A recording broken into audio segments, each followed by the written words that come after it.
The message came on a Tuesday morning in the year 2347. Every radio station on Earth went silent. Every television screen flickered. And then a voice spoke in perfect English, perfect Mandarin, perfect Spanish, perfect every language that humans had ever created. People of Earth, you are not alone.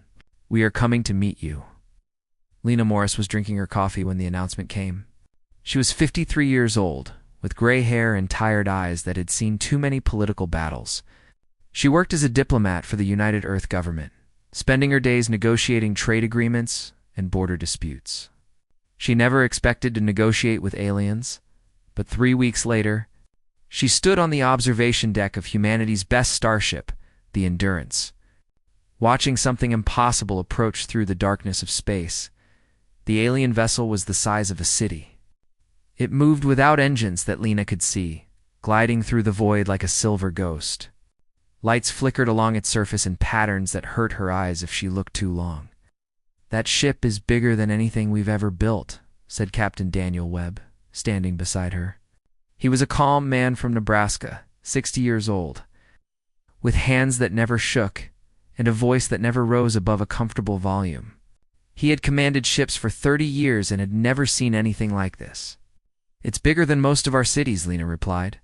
The alien delegation materialized in the docking bay without warning. One moment the room was empty. The next moment, 3 beings stood there, surrounded by fading blue light. They were called the Velthari. They stood 9 feet tall, with bodies that seemed made of crystal and metal. Their faces had no expressions that humans could read. Their eyes glowed with soft white light. The leader stepped forward. A device on his chest hummed, and when he spoke, the words came out in English. "I am Ambassador Sothrix. I speak for the Galactic Concord, a union of 17 spacefaring species. We have watched your world for some time. You have achieved basic space travel. You have not destroyed yourselves with weapons of mass destruction.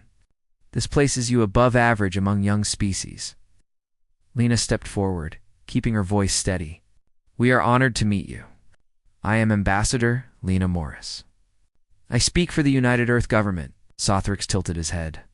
The gesture might have meant curiosity. It might have meant nothing at all. "You will be granted provisional membership in the Concord," he said. "This is a great opportunity for your species.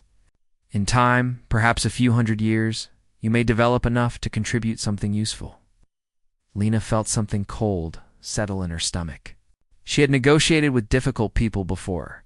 She recognized condescension when she heard it. "We look forward to learning from the Concord," she said carefully. "Yes," Sothrix replied. "You have much to learn." The tour of the Velthari ship lasted 6 hours.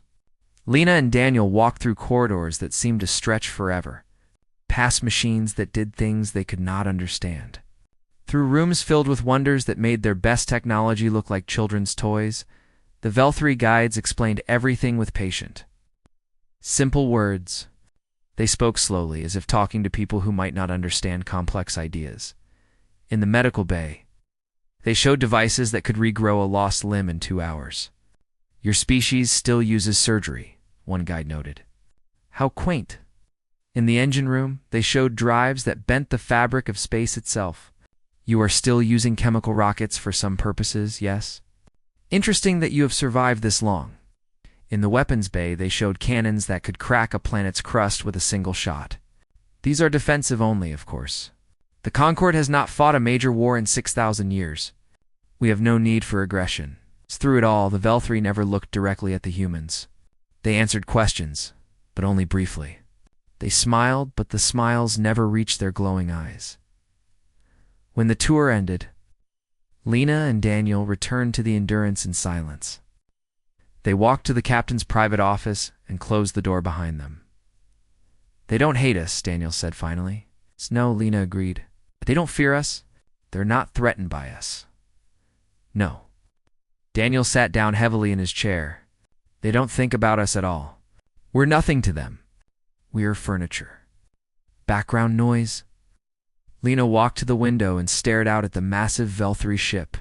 It hung in space like a silver moon, beautiful and terrible, and completely beyond anything humanity could match. I've spent my whole career dealing with people who underestimate others, she said quietly. Countries that thought they were superior. Leaders who believed they were special. They all learned eventually that underestimating people is a mistake. The Velthari have been traveling between stars for 12,000 years, Daniel replied. We've been doing it for less than 300. Maybe they're right to look down on us. Lena turned to face him. Her eyes were hard. Maybe they are, she said. Or maybe they've forgotten something important. What's that? They've forgotten what it's like to be young, to be hungry, to have something to prove. They've been at the top so long, they've forgotten that things can change. Daniel was quiet for a long moment. Then he nodded slowly. What do? We smile. We nod. We accept their provisional membership and their back row seat and their hand-me-down technology. Lena's voice was calm, but there was iron underneath. And we wait. We learn. We grow. And then, Lena smiled. It was not a warm smile. And then we show them what humans can do when everyone counts them out. The next day, the United Earth government formally accepted membership in the Galactic Concord. Humanity was given one seat in the assembly, located in the back row behind a species of methane-breathing slugs. They were granted permission to colonize 3 star systems that no other species wanted. They were provided with basic technology that the Velthari considered too outdated to use themselves. The galaxy welcomed humanity the way a wealthy family might welcome a distant, its poor relative. With polite words and empty smiles, and the quiet assumption that these newcomers would never amount to anything. Important Ambassador Sathrix gave a brief speech at the welcoming ceremony. Humanity joins us as our newest and most junior member, he said. We wish them well in their development. Perhaps in 1,000 years, they will have something to offer. Oh. Polite applause rippled through the assembly. A few delegates glanced at the human section with mild curiosity before returning to their own conversations in the back row. Lena Morris sat with her hands folded in her lap. Her face showed nothing but polite gratitude. But inside, she was making plans. The galaxy saw humans as just people, ordinary, unremarkable, barely worth noticing. They had no idea what was coming. 5 years passed after humanity joined the Galactic Concord. Nothing much changed, at least nothing that the great powers of the galaxy noticed. Humans built their colonies on the 3 poor systems they had been given. They attended assembly meetings where nobody listened to them. They received old technology from species who had moved on to better things. They were ignored, overlooked, forgotten. This suited some humans just fine. On the colony world of New Providence, Grace Kim sat in a small metal shelter and watched rain fall against the window. She was 28 years old, with short black hair and quick hands that were always building something. She had graduated at the top of her class in engineering. She had dreamed of designing starships that would carry humanity across the galaxy instead. She was stuck on a muddy planet, maintaining power generators that the Velthari had thrown away 50 years ago. The reactor is running at 60% efficiency, said her friend Henry Cole. Walking into the shelter with 2 cups of coffee, he was tall and thin, with a permanent look of mild confusion that hit a sharp mind. That's actually pretty good for this model. Grace took the coffee without looking up from her computer screen. It's terrible. We're wasting 40% of our power output. The Velthari design just dumps excess heat into subspace because they have energy to spare. We don't have that luxury, Henry said. Exactly. Grace pulled up a holographic diagram. Blue light filling the dim shelter. That's why I've been working on this. Henry leaned closer, squinting at the complex design. What am I looking at? A modification to the reactor cooling system. Instead of dumping heat into subspace, we capture it and convert it back to usable energy. Grace's fingers moved through the hologram, highlighting different components. It's not elegant. The Velthari would probably laugh at it. But it would increase our efficiency by a factor of 3. Henry was quiet for a moment. That's impossible. It's not impossible. It's just difficult. Grace finally looked up, her eyes bright with excitement. The Velthari never needed to do this. They've had unlimited energy for 10,000 years. Why would they bother making things more efficient? But we don't have unlimited energy. We have scraps. We have leftovers. And when you only have scraps, you learn to use every single piece. Have you told anyone about this? Not yet. I wanted to make sure it worked first. Grace smiled. It works. 6 months later, Grace's reactor modification was installed on every human ship and colony. The improvement was exactly what she had predicted. Human vessels could now travel farther on less fuel than ever before. The Galactic Concorde did not notice. Meanwhile, on Earth, a different kind of work was happening. Marcus Brown was a professor at Columbia University. He taught sociology, he studied how groups of people behaved and why.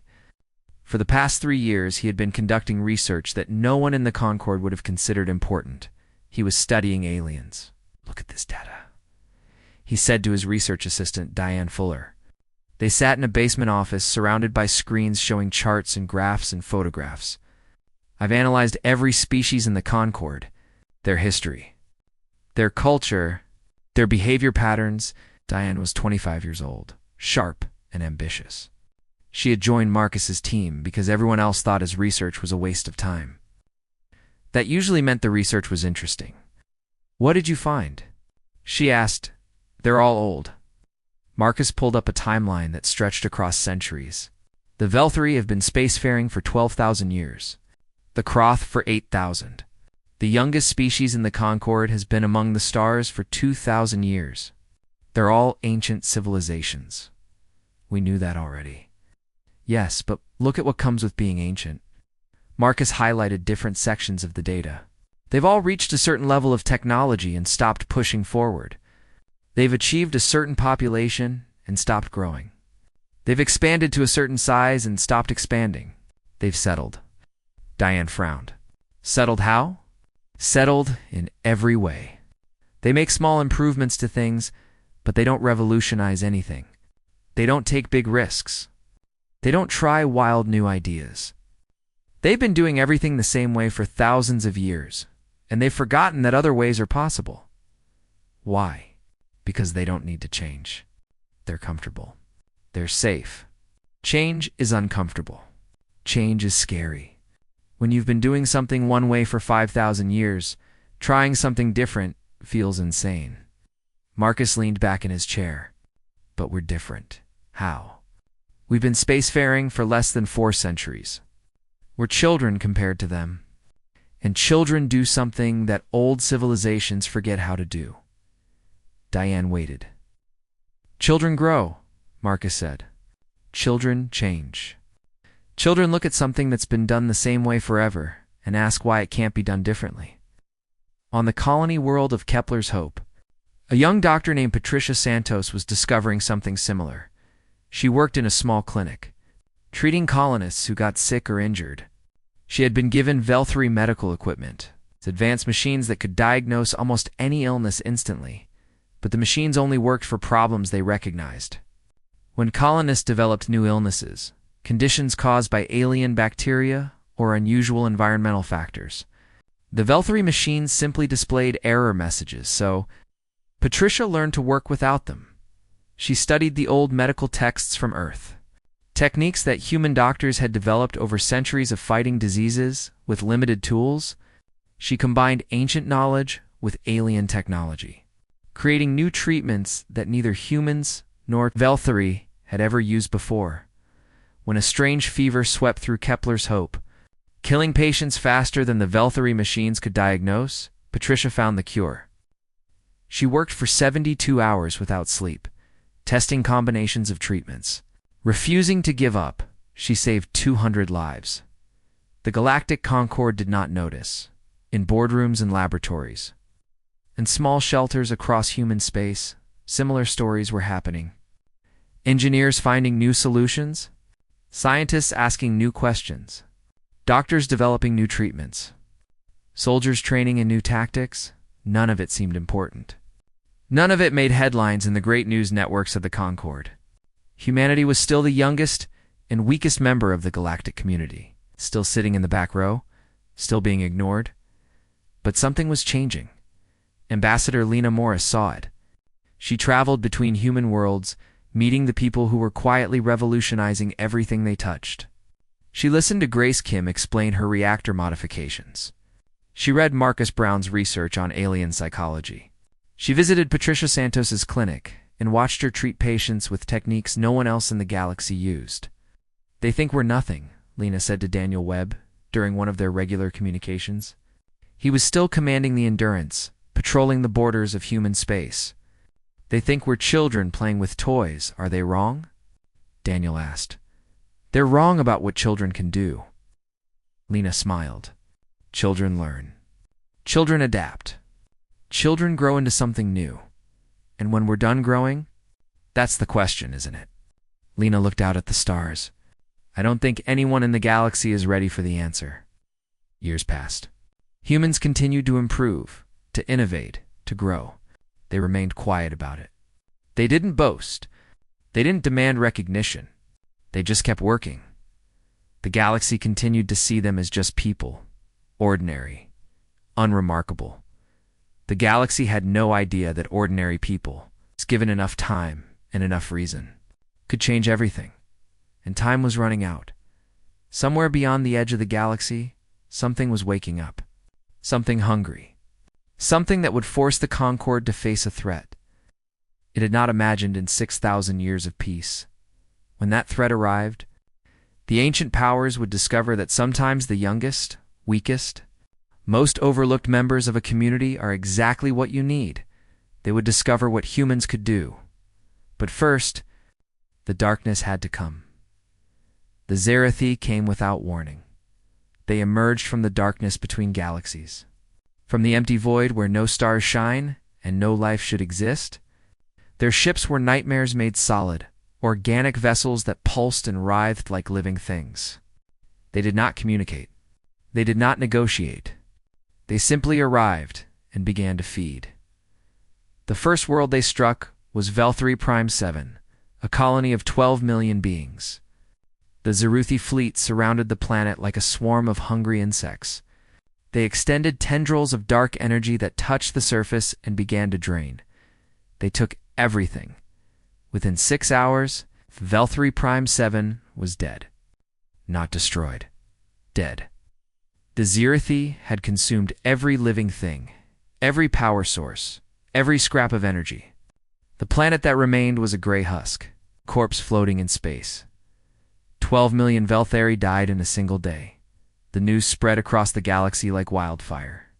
For the first time in 6,000 years, the Galactic Concord faced an enemy it did not understand. A threat it could not easily defeat. Ambassador Lena Morris received the news on the colony world of New Providence. She was 58 years old now, her hair fully gray, her eyes still sharp.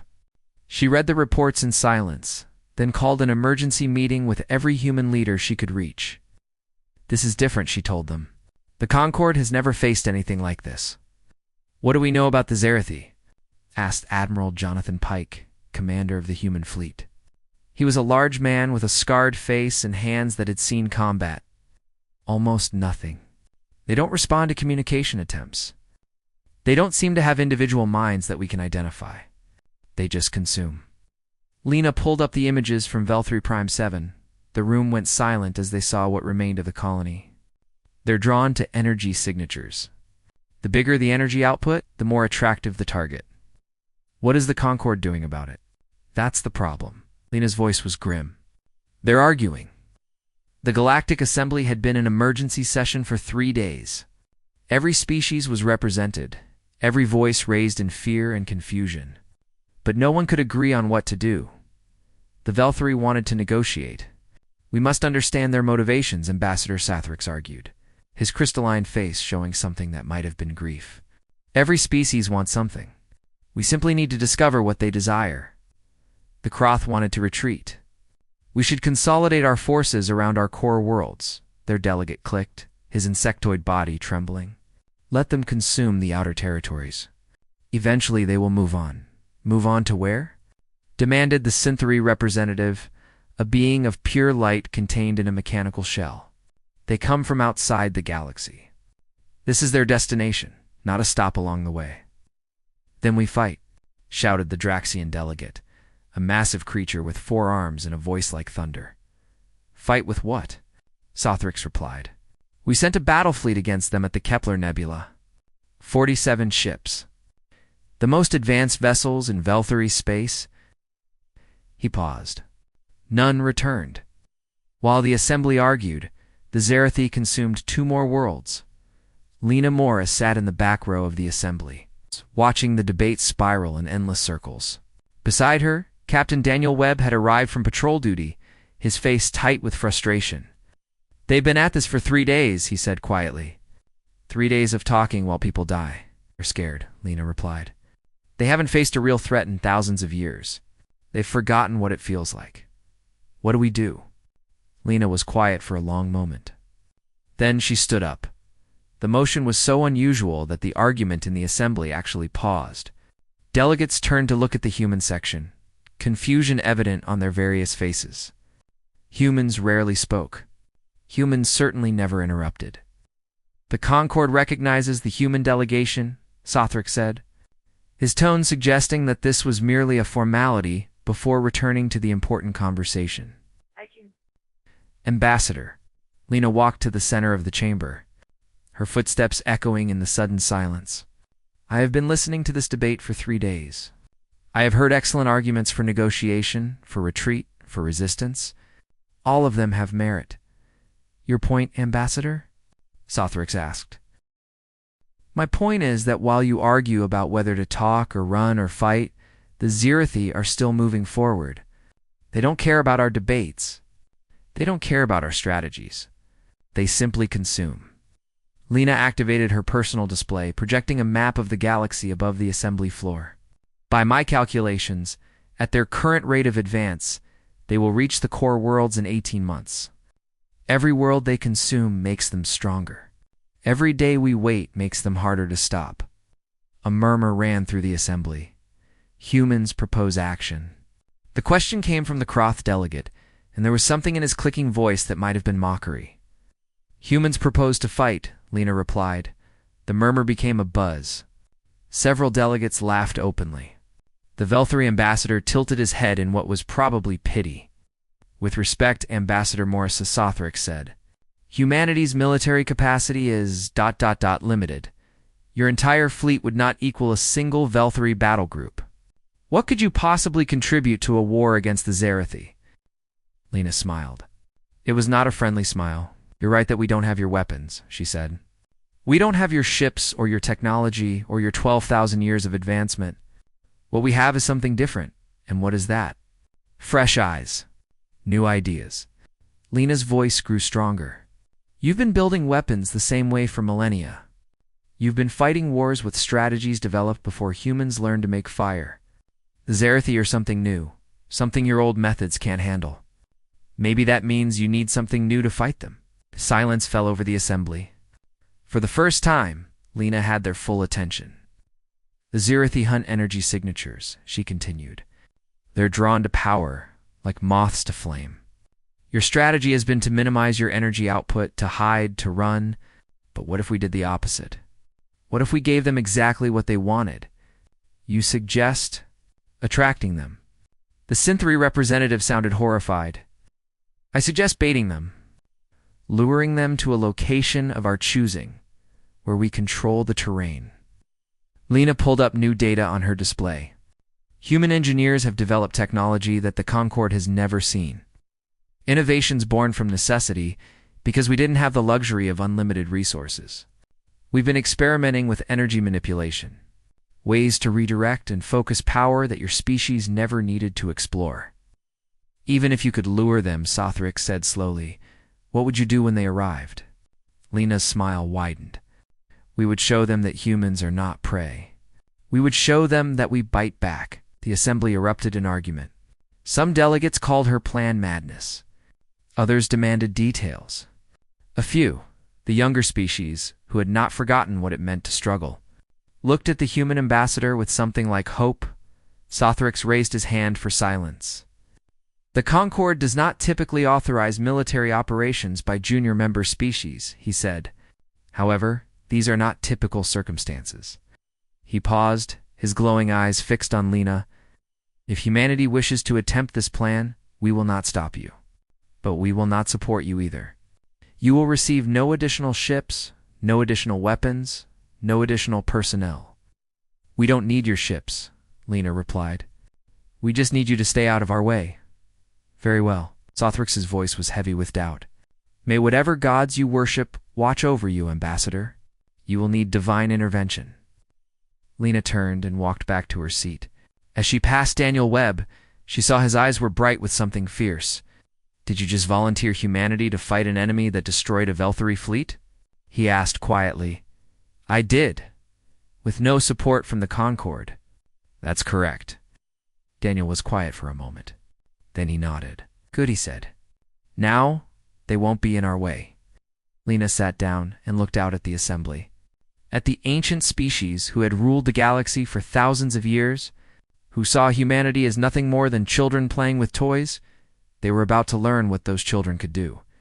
They called it Operation.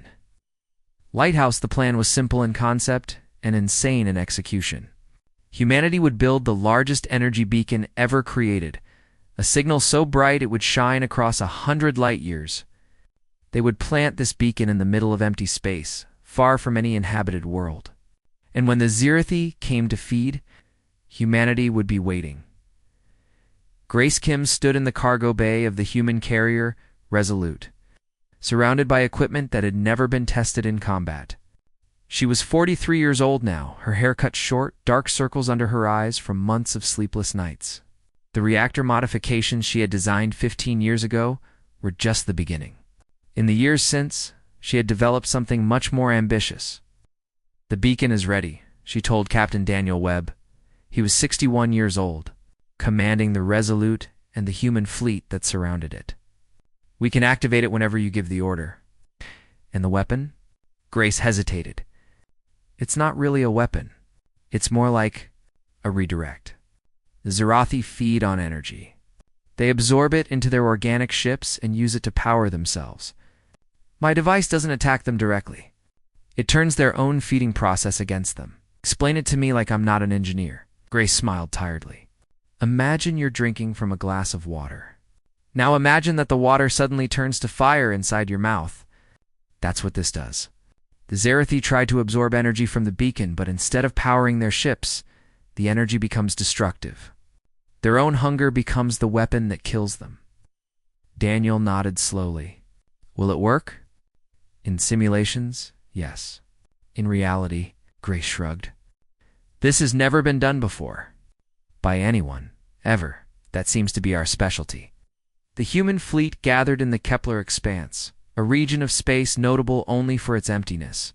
37 ships in total, representing almost everything humanity could spare. It was a tiny force, compared to the armadas of the Concord. But every vessel had been modified with Grace's efficiency technology. Every captain had been trained in tactics that no other species used. Every crew member knew they might not survive. Admiral Jonathan Pike commanded the overall operation from the bridge of the heavy cruiser Defiance. He had assembled the best officers humanity had to offer. Veterans who had spent their careers being told they were inferior to alien counterparts. Today we prove them wrong, he told his crew before the operation began. Today we show the galaxy what humans are made of. The beacon activated at 0600 hours. It was beautiful and terrible, a pillar of light and energy that blazed against the darkness of space. Sensors across the sector detected it instantly. There was no way to miss it. Now came the waiting Lena. Lena Morris was not a soldier. She had no place in a battle fleet. But she had convinced Admiral Pike to let her observe from the Resolute far behind the combat lines. She stood on the bridge beside Grace Kim, watching the sensors and feeling utterly helpless. How long until they arrive? She asked. Impossible to say, Grace replied. We don't know their exact location or their travel speed, but if our calculations are right, they should detect the beacon within a few hours. After that, she spread her hands. 6 days passed. 6 days of watching, waiting, wondering if the Zirathi would take the bait. 6 days of tension so thick it seemed to have physical weight. Crews who had trained for years began to doubt. Officers who had believed in the plan started to question. Then the sensors screamed. "Contact," reported the tactical officer, her voice tight with controlled fear. "Multiple contacts emerging from subspace." I'm reading. 73 vessels. The main display filled with images of the Zerathi fleet. The alien ships were organic nightmares, shapes that belonged in fever dreams rather than real space. They pulsed with dark energy, writhing and twisting as they moved toward the beacon. 73 ships against humanity's 37. All vessels. "This is Admiral Pike," the commander's voice came through the fleet-wide channel. "Hold positions. Do not engage until my command. Let them come to us." The Zerathi approached in a loose formation, spreading out to surround the beacon from all directions. They moved with eerie purpose, drawn inexorably toward the massive energy signature. As they drew closer, tendrils of darkness extended from their holes, reaching for the light. "They're beginning to feed," Grace reported, her eyes fixed on her instruments. "Energy absorption starting in ... 3, ... 2, ... 1. The leading Zerathi ship touched the beacon with its feeding tendrils. For a moment, nothing happened. Then the alien vessel began to glow. It started as a faint light inside the organic hull, barely visible against the brightness of the beacon. But the glow spread rapidly, pulsing through the ship like fire through dry wood. The Zerathi vessel shuddered, its tendrils retracting, its movements becoming erratic, and then it exploded. The blast was silent in the vacuum of space, but the visual was spectacular. The Zerathi ship simply came apart, its organic matter scattering in all directions, its dark energy dissipating into nothing. For a heartbeat, the galaxy seemed to hold its breath. Then Admiral Pike's voice cut through the silence. "All vessels, engage. Fire at will." The human fleet surged forward. It was not the disciplined formation of a Velthari battle group or the overwhelming numbers of a Kroth swarm. It was something messier, more chaotic, more human. Ships moved in patterns that changed from moment to moment. Captains making decisions on the fly, crews adapt. In two conditions as they developed, the Zerathi were not prepared for this. They had consumed civilizations that fought by rules, by patterns, by strategies developed over millennia. They had learned to predict their enemies, to counter their moves, to overwhelm their defenses. But humans did not fight by rules. Humans improvised. Humans surprised. Captain Daniel Webb led the Resolute into the heart of the enemy formation, drawing fire from a dozen Zerathi vessels. His ship shuddered under the assault. Hull breaches opening along the starboard side. "Damage report," he said calmly. "Decks 7 through 9 compromised. We've lost auxiliary power, root power from the weapons systems. Sir, that will reduce our firepower by 40%. "Do it." Daniel's voice was steady. "We don't need to kill them all. We just need to keep their attention." While the Resolute drew fire, a squadron of smaller ships swept around the enemy flank. They were fast, maneuverable, powered by Grace's efficiency engines that let them change direction in ways that should have been impossible. They struck at the Zerathi from unexpected angles, targeting the feeding tendrils, disrupting the energy absorption that the alien ships needed to survive. Grace watched from her console as her technology was tested in real combat for the first time. The Zerathi ships that tried to feed from human vessels found themselves poisoned. Their own hunger turned against them. Not every attack worked. Not every ship was saved. But enough succeeded to matter. The battle raged for 11 hours. 11 hours of chaos and fire and death. Human ships were lost. Good people died. But the Zerathi died too, their organic hulls torn apart by weapons that should have been too primitive to hurt them. Their feeding tendrils turned into conduits of destruction. When it was over, 41 Zerathi ships had been destroyed. The remaining 32 fled, broadcasting signals that human linguists would later identify as the first recorded instance of Zerathi fear. The human fleet had lost 12 ships. 847 people had died, but they had won. Admiral Pike's voice came through the fleet channel, tired but triumphant. "All vessels, this is the Admiral. The enemy is in retreat. I repeat, the enemy is in retreat." We did it. We actually did it. On the bridge of the Resolute, Grace Kim sat down heavily in her chair. Her hands were shaking. Her eyes were wet. She had just watched her technology save the galaxy, and the weight of it was almost too much to bear. Lena Morris stood beside her, looking out at the debris field that marked humanity's first major victory. "They ran," Lena said softly. "The Zerathi actually ran." "They've never had to run before," Grace replied. "They've never met anything that could hurt them. They have now." Somewhere in the darkness, the surviving Zerathi were carrying a message back to their kind. The galaxy was not as defenseless as they had believed. There was a species here that fought differently, thought differently, refused to surrender. The galaxy had seen humans as just people, ordinary, unremarkable. The galaxy was about to change its mind. The news of the Battle of Kepler Expanse spread across the galaxy like a shockwave. At first, no one believed it. The Zerathi, the monsters that had devoured worlds without resistance, had been defeated. Not by the mighty Velthari, not by the ancient Kroth, but by humans. The youngest species in the Concord? The ones who sat in the back row. The ones who were supposed to be nothing. Ambassador Sothrix requested a meeting with Lena Morris 3 days after the battle. She met him on neutral ground, a space station at the edge of Velthari territory. He looked different than she remembered. The geometric planes of his crystalline face seemed softer somehow, less certain. "I owe you an apology," Sothrix said. Lena raised an eyebrow. "For what?" "For underestimating your species. For dismissing your capabilities. For treating you as children when you were." He paused, searching for the right word. "Something else? What are we then?" "I don't know," Sothrix admitted. "That's what concerns me.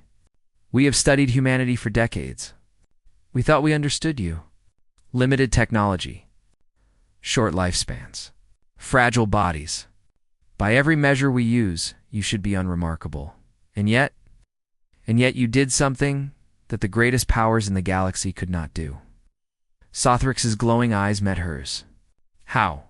Lena thought about the question for a long moment. She thought about Grace Kim in her muddy shelter, building impossible machines from leftover parts. She thought about Marcus Brown in his basement office, studying aliens while aliens ignored him. She thought about Daniel Webb, calm and steady, leading his ship into battle against overwhelming odds. "You want to know our secret?" she said finally. "We don't have one. We're exactly what you always thought we were. Ordinary people. Short-lived, fragile, limited in countless ways. Then how did you win? Because ordinary people, when they have something to prove, are capable of extraordinary things." Lena smiled. "You've been at the top for so long, you've forgotten what it's like to climb. We've been climbing our entire existence. We've never known anything else." The Galactic Assembly convened 1 week after the battle. For the first time in living memory, the human delegation was not seated in the back row. A new seat had been prepared for them, closer to the front, among the species whose voices actually mattered. Lena walked to the podium and looked out at the gathered representatives of 17 civilizations. Many of them were looking at her with expressions she had never seen before: respect, curiosity, and in some cases, fear. "Thank you for this recognition," she said. "But I want to be clear about something. Humans did not fight the Zerathi for glory. We did not fight them to prove a point. We fought them because someone had to, and no one else was willing." She paused, letting the words settle. The Battle of Kepler Expanse was not the end. The Zerathi are still out there. They're wounded but not destroyed. They will learn from their defeat. They will adapt. They will return. Lena's voice hardened. "When they do, will the Concord be ready?" "What do you propose?" asked the Kroth delegate. "Cooperation. Real cooperation, not the polite dismissal that humans have received for the past decade. Our technology is different from yours. Our strategies are different. Our way of thinking is different. These differences are not weaknesses. They are strengths that can benefit everyone.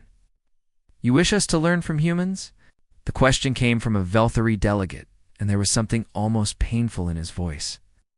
"I wish us to learn from each other." Lena spread her hands. The Concorde has achieved wonders that humanity can barely imagine. But you've also been doing things the same way for thousands of years. Maybe it's time to try something new.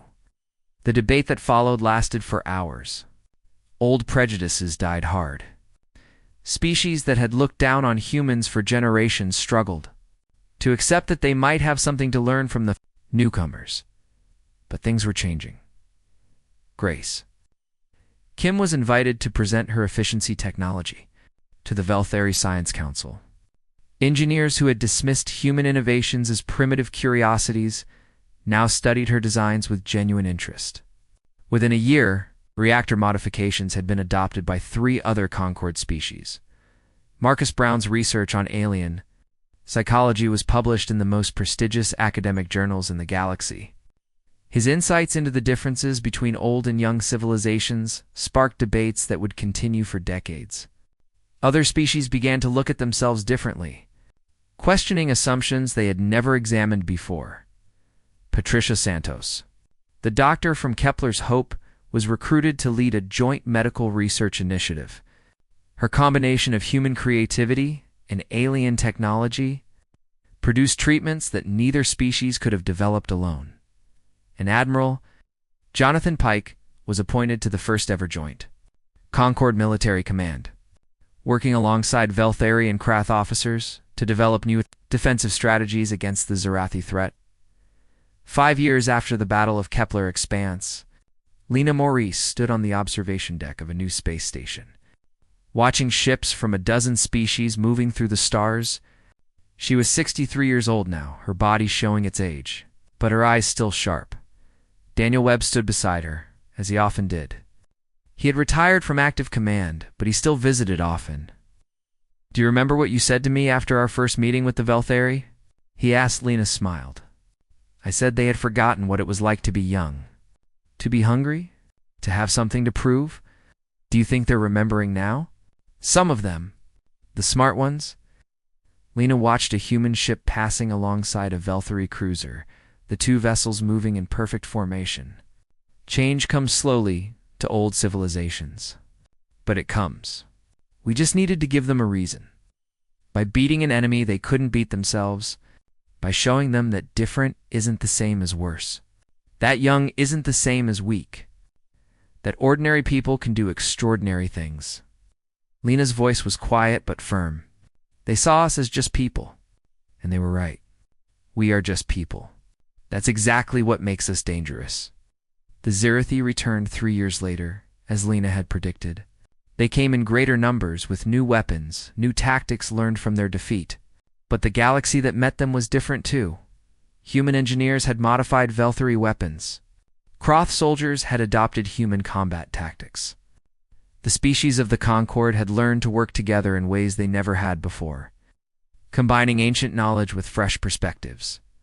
The second war against the Zarathi lasted 8